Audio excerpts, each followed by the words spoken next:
Ladies and gentlemen, I would now like to invite the Ambassador of the United States of America to Sri Lanka, Her Excellency Julie Chung, to address the gathering.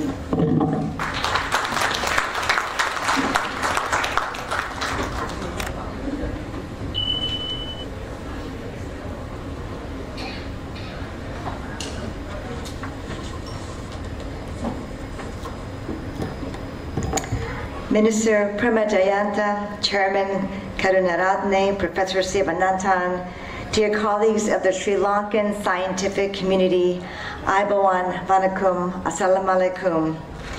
Science turns challenges into opportunities. Vinyanyam Savagalin Vaipu Kale Matru Kirade. Vidyava Abhiyoga Awasta Walata Harawai. Thank you for this opportunity to listen to and speak with some of the brightest scientific minds of Sri Lanka, all of you, many of you in this room. I'm here because I respect and I value your work. Your work, your innovation, your collaboration will profoundly impact the future of this country and perhaps the world. You are all creating the future and making solutions, new dreams, all those to make it possible. So let me start off by thanking you for your dedication and your service. As Dr. Siva said, it takes passion, perseverance, and belief. And I believe all of you have those three elements. As you know, the United States also has a proud tradition in scientific innovation. Well-known inventors of the past have called the United States their home, including Alexander Graham Bell, who invented the telephone, Thomas Edison, who invented the carbon filament light bulb, Henry Ford, who pioneered moving assembly lines for automobiles, the Wright brothers, who made the first human flight in history, and Jonas Salk, who invented the modern polio vaccine. Maybe a name you haven't heard of is Hedy Lamarr. She was actually a famous actress who in her spare time helped create the concepts behind our modern wireless technology. We continue to lead on this front today to the benefit of the global community. American scientists and innovators led the global initiative to decode the human DNA through the Human Genome Project, quicken the detection of deadly diseases such as Ebola, designed semiconductor power lines for efficient power grids, and invented GPS navigation for global use, and built and launched telescopes to study the universe.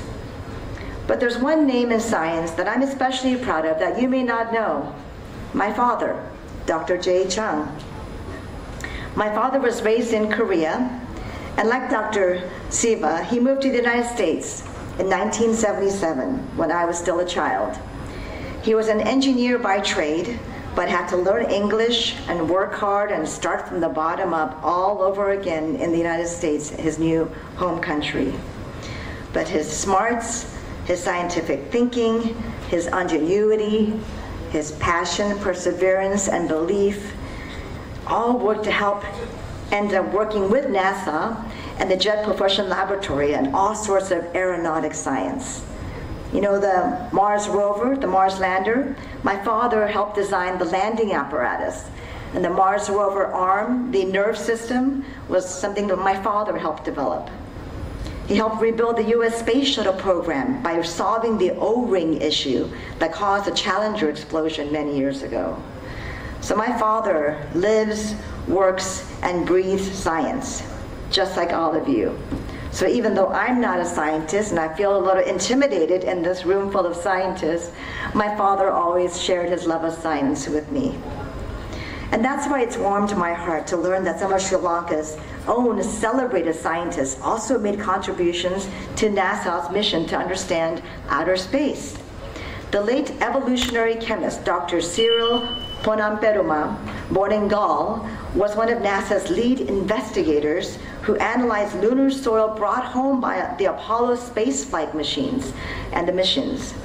In 2016, Dr. Nipuni Paliyagaru was part of the team of researchers at Texas State University to prove that Einstein's theory of general relativity was right by detecting gravitational waves from 2 merging black holes.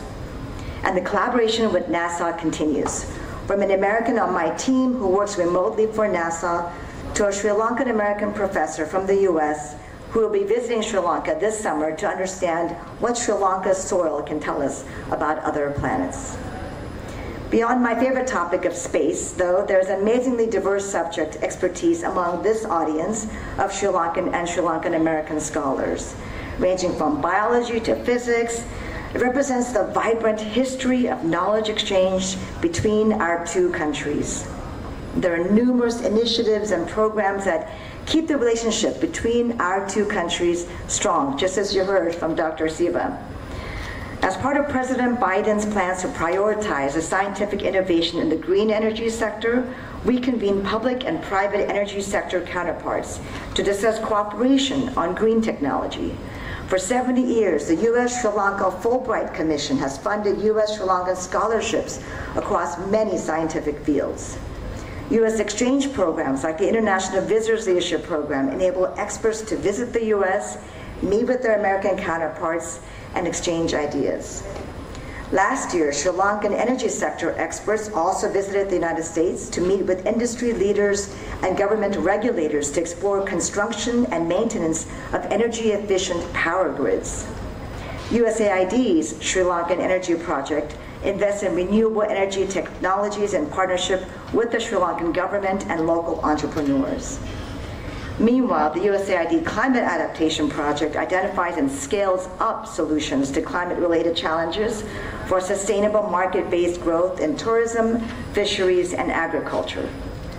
And just last month, USAID and the UN Food Agriculture Organization brought together agriculture subject experts from Sri Lanka and the US to meet with the Ministry of Agriculture and discuss ways to improve rice productivity and modernize agriculture in Sri Lanka, one of President Wickremesinghe's priorities.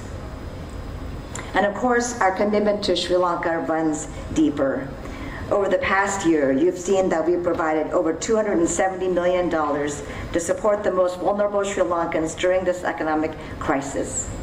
In the past few weeks, I visited farms and schools, some of the schools with the minister himself, who have benefited from fertilizer, fortified rice, and all the meals for children donated by the United States. That assistance is ongoing, a testament to the depth and breadth of our relationship, which, by the way, is 75 years strong this year. So I'm delighted to be here today to celebrate 75 years of people, progress, and partnership. The United States wants to see a healthy, vibrant, and democratic Sri Lanka. But we also recognize that Sri Lanka's challenges are Sri Lanka's to solve at the end of the day. So even as we continue our emergency assistance, we're also focusing on providing long-term technical assistance and capacity building in areas meant to empower Sri Lankans, all of you, to grow economic health and good governance. We fund renewable energy initiatives, provide technical guidance on efficient farming practices, support small and medium-sized enterprises, supporting grassroots innovation. And this all builds upon the science, your ideas, and your vision for Sri Lanka's future. The topic of this conference, Sustainable Development in the Face of Climate Change, is one of the greatest challenges of our time. It impacts the entire global community. I believe that you all, as the best and brightest of Sri Lanka's science and technology field, represent the key for how we can overcome this challenge. You all can turn it into an opportunity for innovation that benefits the public good. And I was so happy to hear that not only are there scientists in this room, but people from the private sector and academia, civil society, all working together for the benefit of all. And I do hope in this Women's History Month that I do see women scientists in this room, but by the next biennial, I hope we see even more women scientists and the growth of the next generation of women scientists also joining these fields.